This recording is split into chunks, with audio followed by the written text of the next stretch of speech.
How did Assam contribute to the overall independence of India? Was Gandhiji as invested in Assam as he was in other parts of the country? Today's topic is about Gandhiji's legacy to Assam and its people.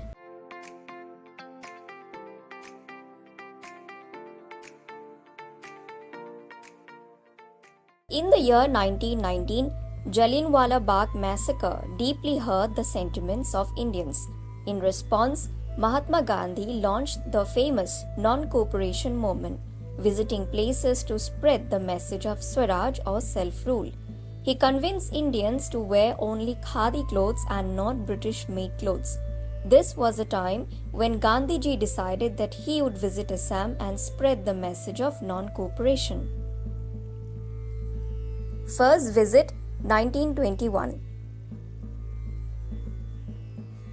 In the year 1921, Gandhiji visited Assam for the first time, and his opinion about Assam changed forever.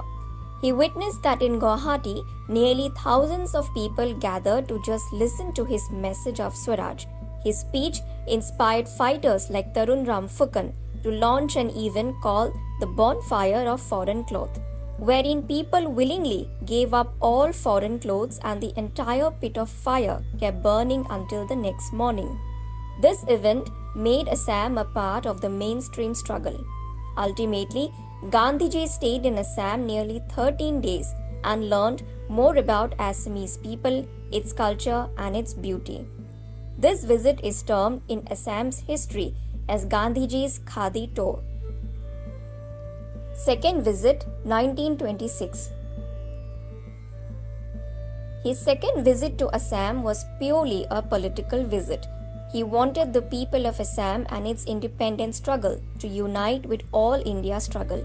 So Assam Pradesh Congress Committee got the opportunity to organize the 41st Congress session in Guwahati Pandu from 26 December to 28 December. Nearly 750 volunteers along with Tarun Ram Phukan, Gopinath Bardaloy and Chandranath Sarma managed to organize the event in such a big scale that all of India came to know about a land called Assam. Indian newspapers for the first time began to write extensively about Assam and its people. Apart from Gandhiji, there were leaders like Motilal Nehru, Vallabhbhai Patel, Rajendra Prasad, Madan Mohan Mahalviya, C. Raja Gopalachari, Sarojini Naidu, Maulana Abul Kalam Azad, Kasturba Gandhi, and Mr. and Mrs. Pethick Lawrence as observers from London who came to meet people of Assam via the event. The event was so big that 300 bighas of land and more than 1,30,000 rupees was used. In this session, Gandhiji praised the exceptional weaving quality of Assamese women and their contribution to the Khadi movement.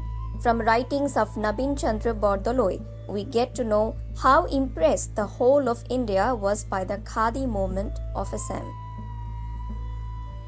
Third visit 1934. By his third visit, Assam already was one of the favorite places of Gandhiji. This time he came with a different objective, a social objective to remove practices of untouchability from the society. In Assam's Rongia district, he gave his first speech against untouchability. In Guwahati, his opinions influenced the authorities of Kamakhya temple to allow untouchables and Harijans offer prayers inside temple premises.